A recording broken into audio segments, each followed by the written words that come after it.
chef, il faut comprendre sa charge, sa mission. Tu comprends l'esprit et tu commences à travailler pour le décharger. Ne n'arrive pas dans un bureau pour dire, moi, c'est moi, je connais papier. Non, non, non, non. Qu'est-ce qu'il veut faire?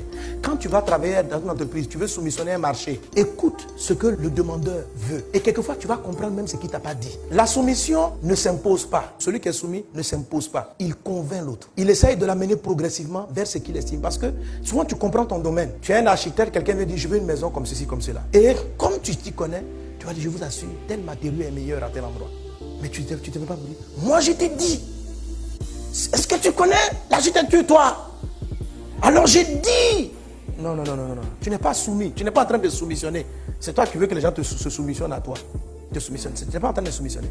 Et la Bible dit, la douceur augmente la sagesse. Tu vas devenir très sage. La femme a une arme puissante qui peut incliner tout chef sans s'imposer. Non, tu n'as pas besoin. Parce que quand tu es soumise, la personne te donne toutes les faveurs. Et quand tu es soumis à Jésus, non.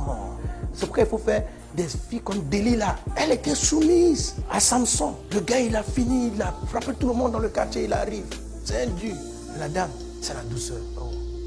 Elle le met sur ses cuisses, elle caresse ses cheveux. Tu vois. Oh. Le monsieur, il n'a jamais dit son secret à personne. On a utilisé l'âme de la soumission. Demande ton secret. Non, Dieu m'a dit, je ne l'ai pas dit. Premier jour, deuxième jour, Dieu m'a dit, tu vois quoi? Bon, mais je n'ai pas dit. Après, je t'ai dit. C'est-à-dire, même un homme qui craint Dieu, la soumission peut le faire plier. C'est comme ça Salomon s'est prosterné devant des idoles, à cause de l'âme de la soumission. C'est une puissante arme que Dieu donne aux femmes. C'est une puissante arme. Ce n'est pas une faiblesse, c'est une force.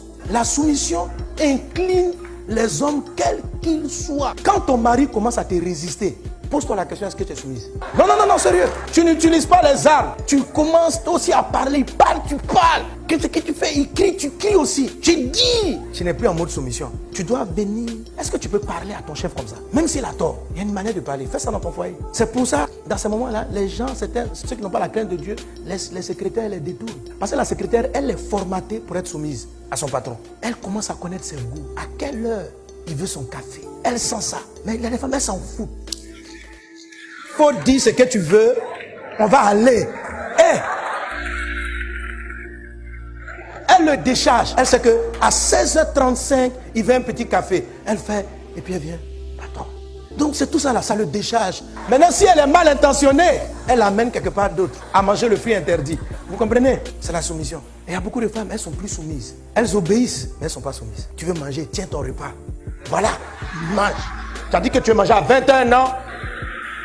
Le plat va refroidir. Et mange, je peux pas dire. Oh.